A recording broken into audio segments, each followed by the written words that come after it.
खुशखबर खुशखबर। Bank of Maharashtra घेऊन आले आहे मुदत ठेवींवर आकर्षक व्याजदर। 366 दिवसांसाठी 7.45% व्याजदर, 555 दिवसांसाठी 7.40% आणि 777 दिवसांसाठी 7.25% व्याजदर। तसेच ज्येष्ठ नागरिकांना अर्धा टक्का जास्त व्याजदर। मग त्वरा करा आणि आपल्या जवळच्या बँक ऑफ महाराष्ट्राच्या शाखेशी संपर्क साधा। ही योजना मर्यादित कालावधीसाठीच लागू आहे।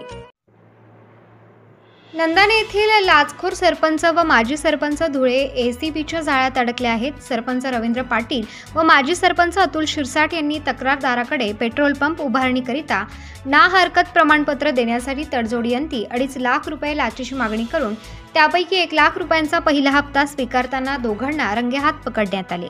आज दुपारी ही कारवाई करण्यात आली।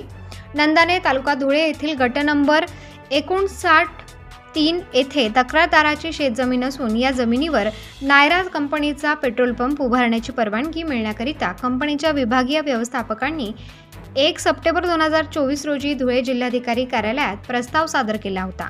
त्यावरून जिल्हाधिकारी कार्यालयाने नंदाने ग्रामपंचायतीचे सरपंच ग्रामसेवकाच्या नावे पेट्रोल पंप उभारणीकरिता ना हरकत प्रमाणपत्र मिळण्याकरिता दिलेले पत्र तक्रारदार यांनी ग्रामसेवक शशिकांत पाटील यांच्याकडे जमा केले होते। त्यानंतर तक्रारदार यांनी त्यांच्या मित्रासह वेळोवेळी ग्रामपंचायत कार्यालयात जाऊन सरपंच रवींद्र निंबा पाटील, ग्रामसेवक शशिकांत पाटील यांची भेट घेऊन पाठपुरावा केला असता सरपंच रवींद्र पाटील यांनी ग्रामपंचायतीमध्ये ठराव करून ना हरकत प्रमाणपत्र देण्यासाठी स्वतःकरिता व ग्रामसेवक शशिकांत पाटील यांच्याकरिता 5 लाख रुपये लाचेची मागणी केली।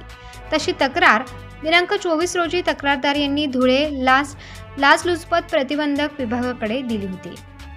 प्रबंधभूमी महाराष्ट्र न्यूजसाठी विभागीय संपादक अजय भरसट, शिरपूर।